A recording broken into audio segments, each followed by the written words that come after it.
The anabolic and catabolic reactions we talked about are catalyzed by enzymes. Enzymes are used to increase the speed of chemical reactions. The enzymes are not changed when they catalyze these chemical reactions, so they're reusable, which makes them really useful for the cells because the cells don't have to keep making lots of enzymes. So one really important question to know for the exam is which type of macromolecule are most enzymes made out of? So most enzymes are going to be made out of proteins. So that would be important to know. And here's just an example of one particular type of enzyme that we actually have in our small intestine. So when we eat table sugar or sucrose, we have the enzyme sucrase that's in our small intestine. And this enzyme sucrase will catalyze or speed up the chemical reaction to break down sucrose into the two monomers, glucose and fructose.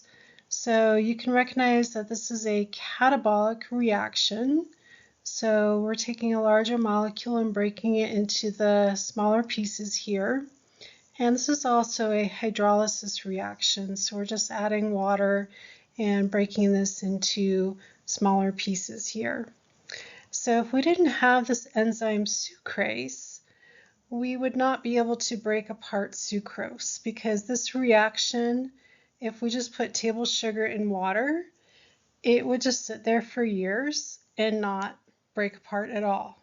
So by having the enzyme sucrase, we will be able to break apart the sucrose really fast, so within like a second.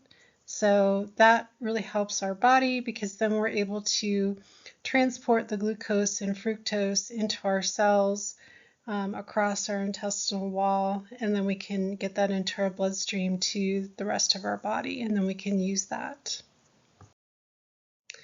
Okay, so how enzymes work is they're going to speed up the chemical reaction by lowering the activation energy. So that's how they actually will work. And the activation energy is just the energy required to start a chemical reaction. So we can see in this graph down here, we've got this chemical reaction, we've got some food, some glucose, and we're going to be breaking that apart into some smaller pieces, into some carbon dioxide, and we're also going to generate some water as well. So when we do this reaction, if we did not have an enzyme, here's the energy we would need to start breaking apart the glucose and then finally get it into all the little pieces into the carbon dioxide. So you actually have to put a lot of energy in to start breaking all those bonds in the glucose. So that actually would not happen very quickly at all. But if we have an enzyme around to speed up this chemical reaction, you can see that we're going to really lower that activation energy. We don't have to put as much energy in to start breaking that glucose apart and generating the carbon dioxide and breaking it into the carbon dioxide there. So you can see that having those enzymes around, they really lower that activation energy, the energy you need to start the chemical reaction, and that's how they end up speeding the chemical reactions up, is they lower that activation energy. So how these enzymes work, so just a couple of vocabulary words before we take a look here. So we've got the substrate, and the substrate is just the reactant, so just what you start with, that the enzyme is going to act on. So here we've got this green kind of weird shaped substrate here.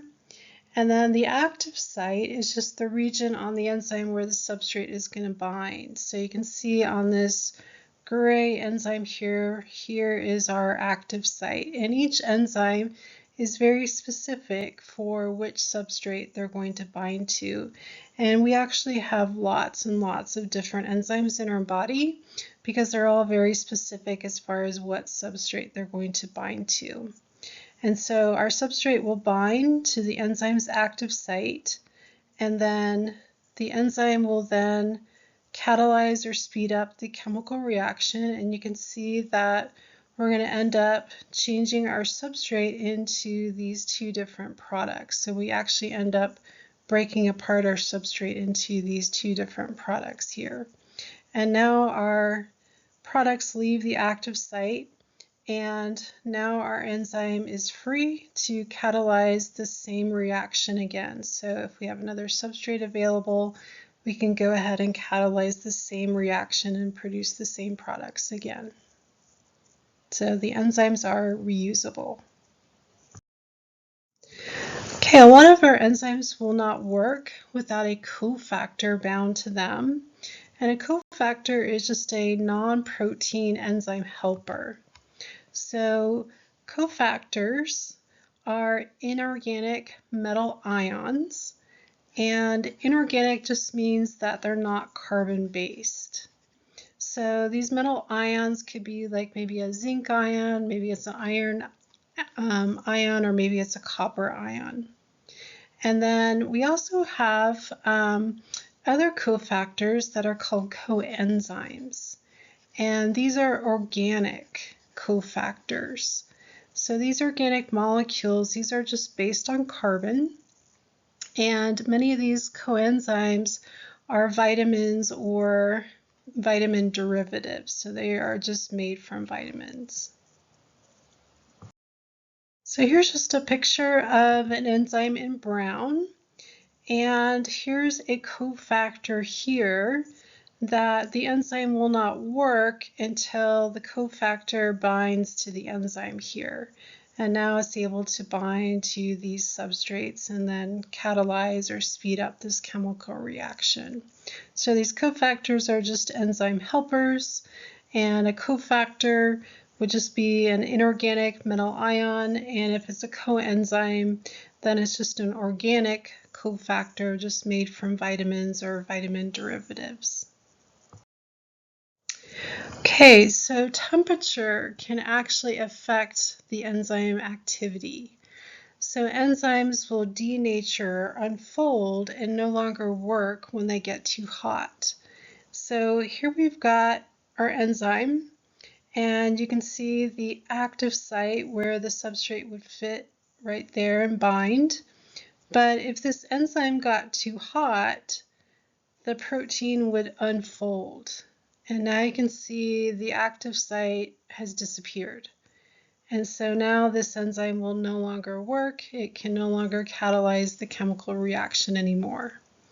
So you can see on this graph in the black, this is the optimal temperature up here at the top for human enzymes. It's right at body temperature.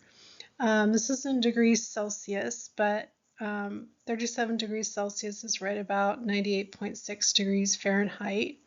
And so you can see that our enzymes in our body work best at the human body temperature.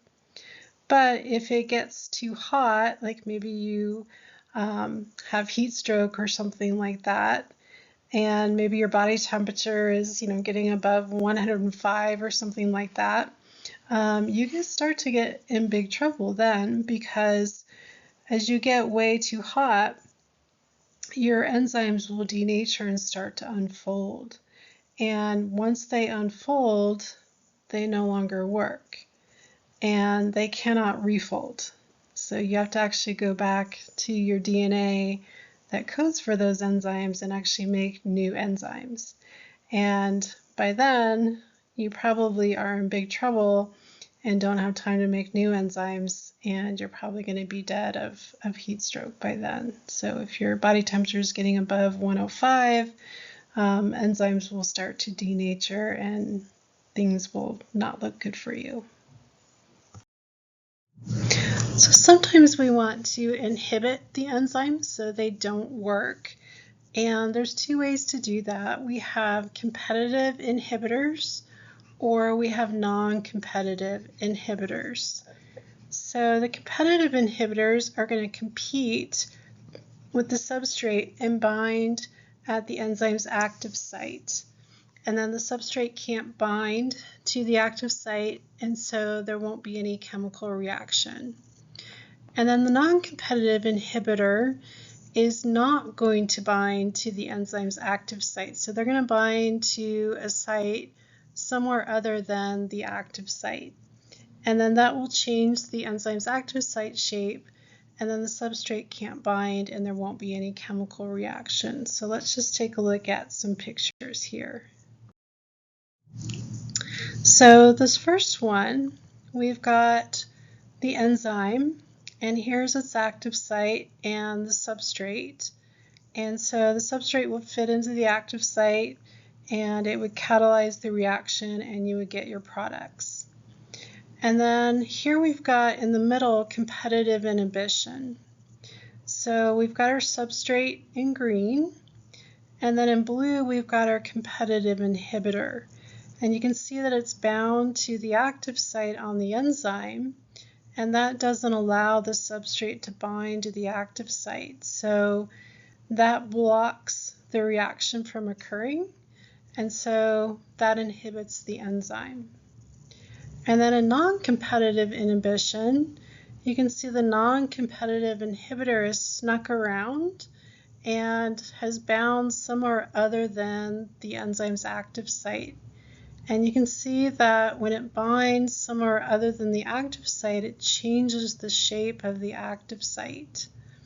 And so now it's not the right shape and the substrate can't bind. And so that will stop the chemical reaction from occurring.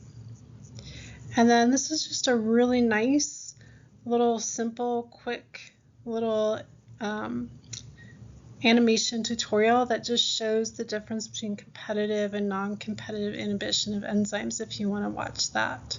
So that's really good to watch.